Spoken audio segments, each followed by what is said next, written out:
আমার আল্লাহ রাব্বুল আলামিন বলেন, ওয়ামান ইউতিইল্লাহা ওয়ার রাসূলা, যারা আল্লাহ রাব্বুল আলামিনের এবং আল্লাহর হাবিব রাহমাতুল লিল আলামিনের আনুগত্য করে, ফাউলাইকা, তারা তো ওই সকল লোক, মাআল্লাযীনা আনআমাল্লাহ, যাদের প্রতি আল্লাহ রাব্বুল আলামিনের অনুগ্রহ রয়েছে। যাদের প্রতি কি রয়েছে? আল্লাহ রাব্বুল আলামিনের পক্ষ থেকে তারা নিয়ামত প্রাপ্ত হয়েছে, অনুগ্রহ প্রাপ্ত হয়েছে। আর তারা যারা আল্লাহ এবং আল্লাহ রাসূলের অনুসরণ করে, তারা আল্লাহ পাক রব্বুল আলামিনের নিয়ামত প্রাপ্ত বান্দা যারা, তাদের সাথী হবেন মাআল্লাযীনা আনআমাল্লাহু আলাইহিম মিনান নাবিয়্যিনা ওয়াস সিদ্দীকিনা ওয়াশ শুহাদা ওয়াস সালিহিন, যারা নবী, সিদ্দিক, শুহাদা, সালেহীন, তাদের সাথী হবেন। কোন সুবহানাল্লাহ। ওয়া হাসুনা উলাইকা রাফিকা, আর তারা কতই না উত্তম সাথী সঙ্গী। সম্মানিত প্রিয় হাজিরিন, আয়াতে কারিমাটার শানে নজুল তাফসীর মাযহারি শরীফে আল্লামা কাজী সানাউল্লাহ পানিপতি রাহমাতুল্লাহি আলাইহি তিনি উল্লেখ করেছেন, একজন সাহাবী যার নাম ছিল হযরতে সাওবান রাদিয়াল্লাহু তাআলা। কি নাম? সাওবান রাদিয়াল্লাহু তাআলা আনহু। এই সাওবান রাদিয়াল্লাহু তাআলা আনহু নবীজি সাল্লাল্লাহু আলাইহি ওয়াসাল্লামকে এতই ভালোবাসতেন, এতই মহব্বত করতেন, ভালোবাসার ক্ষেত্রে কোনো ঘাটতি নাই, কোনো কমতি নাই। সাওবান রাদিয়াল্লাহু তাআলা নিজের জীবনের চাইতে নবীকে ভালোবাসতেন। সাওবান রাদিয়াল্লাহু তাআলা বলেন, আমি যখন বাড়িতে যাই, আমার স্ত্রীর কাছে যাই, সন্তানদের কাছে যাই, সয় সম্পত্তির কাছে যাই, কোনো কিছুই আমার কাছে ভালো লাগে না। আমার কাছে ততক্ষণই ভালো লাগে রে যতক্ষণ আমি আল্লাহর নবীর দরবারে থাকি। সুবহানাল্লাহ। একদিন সাওবান রাদিয়াল্লাহু তাআলা মন খারাপ করে আল্লাহর নবীর দরবারে বসে আছেন। মনটা একেবারে খারাপ, হৃদয়টা একেবারে মলিন। আমার নবী সাল্লাল্লাহু আলাইহি ওয়াসাল্লাম তার চেহারা মোবারকের দিকে তাকিয়ে বুঝতে পারলেন যে সাওবানের মনে হয় কোনো অসুখ বিসুখ হয়েছে। সাওবানের মনটা এত মলিন কেন, এত প্রকাশে দেখা যাচ্ছে কেন রে? আল্লাহর নবী বলেন, ও সাওবান, তোমার কি কোনো বড় ধরনের অসুখ হয়েছে নি? তোমার শরীরটা কি অসুস্থ? কয়, না ইয়া রাসূলুল্লাহ। তাহলে তোমার অন্তরের মধ্যে কি কোনো চিন্তা পেরেশান? কয়, ইয়া রাসূলুল্লাহ সাল্লাল্লাহু আলাইহি ওয়াসাল্লাম, নবী গো, ও গো দয়ার নবী, মায়ার নবী, আপনার কাছে যখন থাকি তখন আমাদের কাছে ভালো লাগে, আমার কাছে অত্যন্ত ভালো লাগে। যতক্ষণ পর্যন্ত আপনাকে না দেখি গো নবী, তখন আর আমার কাছে ভালো লাগে না। ইয়া রাসূলুল্লাহ, আমার মনটা এই জন্য খারাপ। ইয়া রাসূলুল্লাহ, একটা চিন্তা, একটা পেরেশানি আমাকে খুবই ব্যাকুল করেছে, ব্যথিত করেছে। ইয়া রাসূলুল্লাহ, আমার অন্তরের মধ্যে এই চিন্তাটা শুধু ঘুরপাক খাচ্ছে। আমার নবী কই, ও সাওবান, কি চিন্তা, কি পেরেশানি তোমার কাছে, আমার কাছে একটু খুলে বলো। সাওবান কয়, ইয়া রাসূলুল্লাহ, নবীজি গো,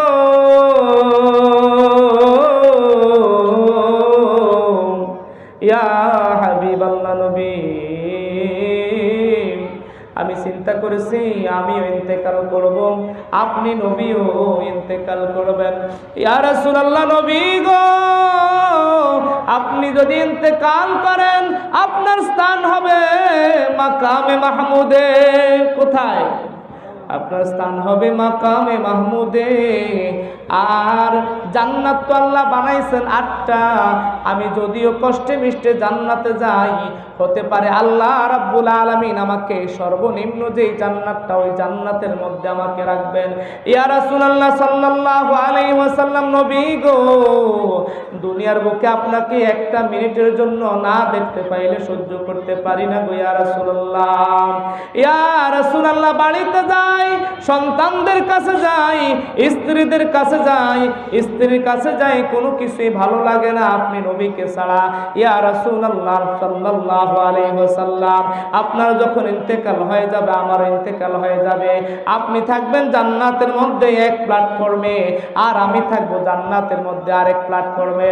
ইয়া রাসূলুল্লাহ, নবী গো, ও গো দয়ার নবী, মায়ার নবী, জান্নাতে তো আপনার সাথে আমার সাথে দেখা হবে না। আল্লাহু আকবার। ইয়া রাসূলুল্লাহ, নবী গো, জান্নাতে তো আপনার সাথে আমার সাথে দেখা হবে না। দুনিয়ার বুকে আপনি নবীকে ছাড়া থাকতে পারি নাই, ওই জান্নাতে আপনাকে ছাড়া কেমনে থাকবো জানি না, আমি জানি না। ওই সাহাবীটা কাঁদতেছে, চোখের পানিগুলো টপ টপ করে পড়তেছে। আমার নবী সাল্লাল্লাহু আলাইহি ওয়াসাল্লাম মাথাটা নিচে দিয়ে বসে আছেন, চিন্তামগ্ন হয়ে আছেন। সাহাবান যে কথাটা বলছে তা তো বাস্তব কথাই, তা তো কি বাস্তব কথাই। দুনিয়াতে আমার সাথে তার দেখা হয়, সাক্ষাৎ হয়, সে আমাকে ছাড়া থাকতে পারে না। জান্নাতের মধ্যে যদি সে আমাকে না দেখে তাহলে থাকবে কেমনে? এটা তো তার আবেগ, তার কি আবেগ, এতই ভালোবাসে, তার হৃদয়টা দ্বারা নবীকে এতই ভালোবাসে, নবীকে ছাড়া তিনি কিছুই বোঝে না। আমার আল্লাহ রাব্বুল আলামিন কয়, ও জিবরাইল রে, যাও যাও যাও, আমার বন্ধুর ওই সাহাবীর মনটাকে তুমি শান্ত করে আসো।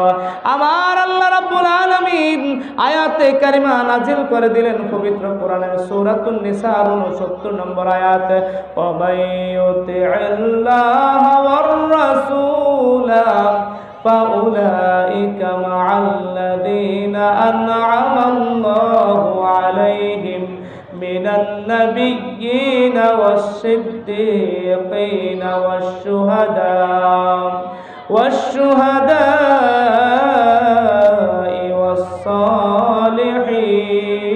ওয়াস-সালিহিন। আমার আল্লাহ রাব্বুল আলামিন আয়াতে কারিমা নাজিল করে দিলেন, যারা আল্লাহর হাবিবকে, আল্লাহকে ভালোবাসে এবং আল্লাহর হাবিবকে ভালোবাসে, তাদের হাসর হবে নবী, সিদ্দিক, শহীদদের সাথে। বলে সুবহানাল্লাহ। ও গো কামলিওয়ালা, তুমি মদিনাওয়ালা, ও গো কামলিওয়ালা, তুমি মদিনাওয়ালা। কইতাম নি, ও গো কামলিওয়ালা, তুমি মদিনাওয়ালা, ও গো কামলিওয়ালা, তুমি মদিনাওয়ালা। তোমারি জন্যে জগত জালা, কামলিওয়ালা, ও গো মদিনাওয়ালা, ও গো কামলিওয়ালা, তুমি মদিনাওয়ালা। তুমি নূরেরি নবী, তুমি ধ্যানেরি ছবি, তুমি নূরেরি নবী, তুমি ধ্যানেরি ছবি। তোমারি জন্যে জগত জালা, কামলিওয়ালা, তুমি মদিনাওয়ালা, ও গো কামলিওয়ালা, তুমি মদিনাওয়ালা। ও বন্ধুরা আমার, বাবাজিরা আমার, এই জন্য নবীজিকে ভালোবাসতে হবে নিজের অন্তরধারা। কি দ্বারা? নবী কেমন ভাবে ভালোবাসতে হবে? নিজের সন্তান, কলিজার টুকরা সন্তান, নিজের প্রিয়তমা স্ত্রী, জন্মদাতা বাবা মা, আত্মীয় স্বজন, সন্তান, সম্পত্তি, পৃথিবীর যা কিছু আছে সব কিছু চাইতে ভালোবাসতে হবে কাকে? আল্লাহর নবীকে ভালোবাসতে হবে। বন্ধুরে আমার, বাবাজিরা আমার, আল্লাহ রাব্বুল আলামিন জানিয়ে দিলেন, আল্লাহর নবীর সাথে যদি তোমার ভালোবাসা হয় তাহলে আল্লাহ নবীর সাথে তোমার হাসর হবে। দুনিয়ার বুকে যার সাথে তোমার ভালোবাসা, এটা হচ্ছে ঈমানি ভালোবাসা। কি ভালোবাসা? ঈমানি ভালোবাসা। ঈমানি ভালোবাসার কারণে আমরা একে অপরের সাথে মিলে কি করতে যাই? নামাজ পড়তে যাই। ভাইজান বলেছেন নামাজ নিয়ে আলোচনা করার জন্য। ঈমানি ভালোবাসা থাকার কারণে আমরা একে অপরের সাথে কাঁধ মিলিয়ে নামাজ পড়তে চাই, ঈদগাহে যাই, জানাজার নামাজে যাই কি যাই না? কাল কিয়ামতের ময়দান যেদিন কায়েম হয়ে যাবে, কাল কিয়ামতের ময়দান যেদিন কায়েম হয়ে যাবে, সুনানি নাসাই শরীফের মধ্যে রয়েছে ৮৬ তার হাদিস গ্রন্থ, এবং সুনানে তিরমিজি শরীফের মধ্যে হাদিসটা রয়েছে। আল্লাহ নবী সাল্লাল্লাহু আলাইহি ওয়াসাল্লাম বলেন, ও সাহাবারা শুনো শুনো, তোমাদের পারস্পরিক ঝগড়া ততটুকু পর্যন্ত কি হয় না? গাঢ় হয় না, ততটুকু পর্যন্ত কি হয় না? কঠিন হয় না। যতটুকু ঝগড়া করবেন কাল কিয়ামতের ময়দানে ঈমানদারেরা আল্লাহ রাব্বুল আলামিনের সাথে কোন সুবহানাল্লাহ। আল্লাহ নবী কয়, আল্লাহ রাব্বুল আলামিন যখন জান্নাতীদেরকে জান্নাতে দিবেন আর জাহান্নামীদেরকে জাহান্নামে দিবেন, জান্নাতীরা নিয়ামত পাওয়ার পর তারা আনন্দ উৎসব করবে, জান্নাতের ফলমূল নিয়ামতগুলো তারা ভোগ করবে, স্বাচ্ছন্দ্য বোধে তারা জান্নাতের নিয়ামতগুলো ভোগ করবে। এরপরে তারা আল্লাহ রাব্বুল আলামিনের কাছে, আর জাহান্নামীদের দুঃখ বেড়ে যাবে, তারা জাহান্নামের আগুনে জ্বলবে।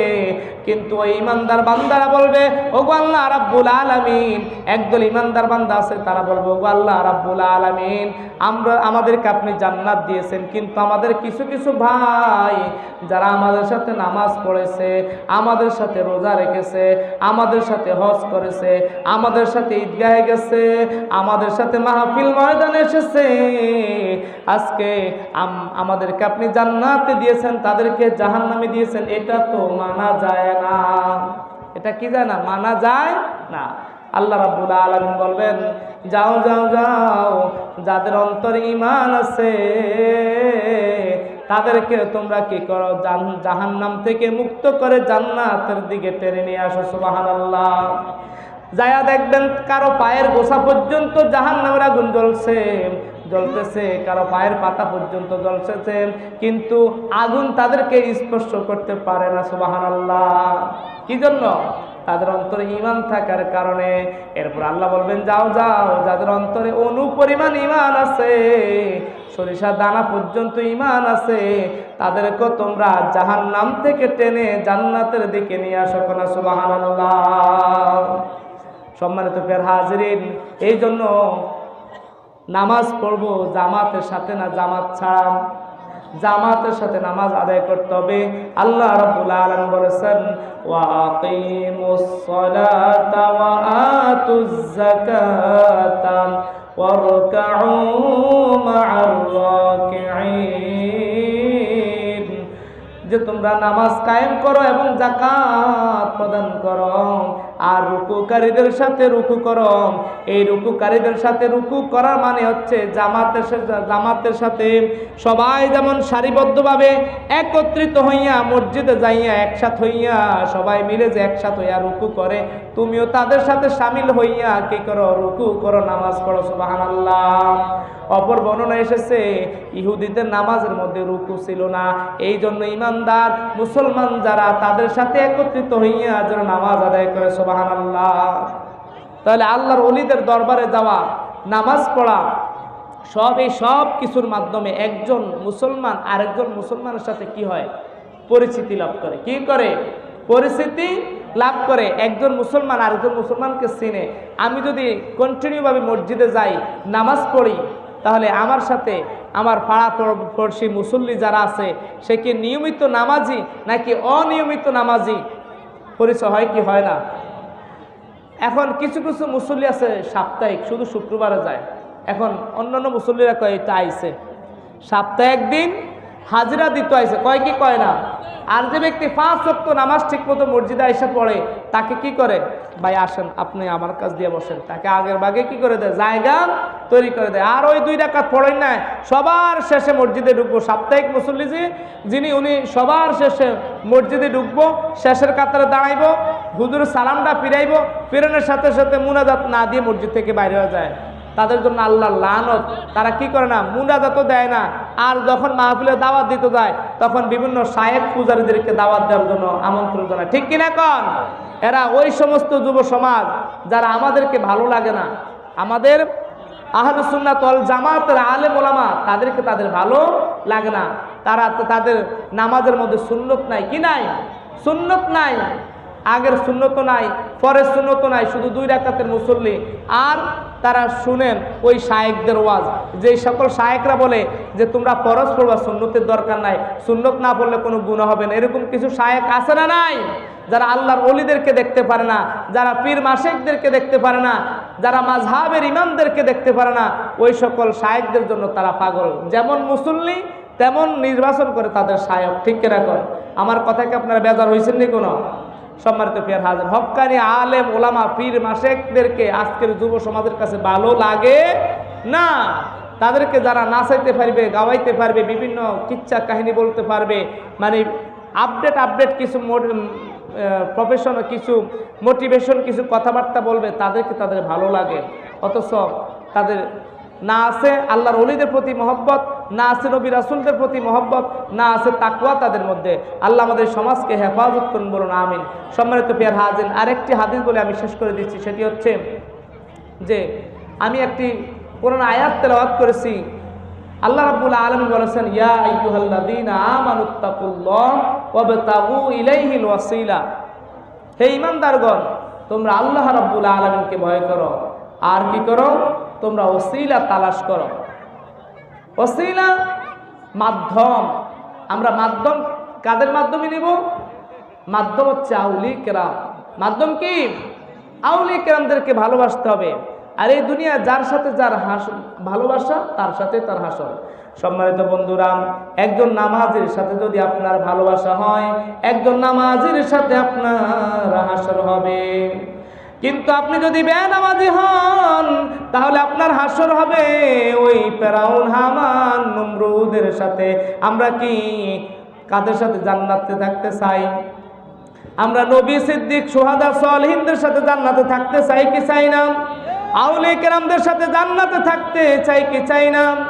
যদি আমরা আউলিয়া কেরামদেরকে ভালোবাসি, তাহলে আউলিয়া কেরামদের সাথে আমরা জান্নাতে থাকতে পারবো। যদি নামাজীদেরকে ভালোবাসি, নামাজীদের সাথে জান্নাতে থাকতে পারবো। আর যদি আমরা বেনামাজি হই, তাহলে আমাদের হাসর হবে ফেরাউন, হামান, নমরুদের সাথে। কোনা নাউযুবিল্লাহ। সম্মানিত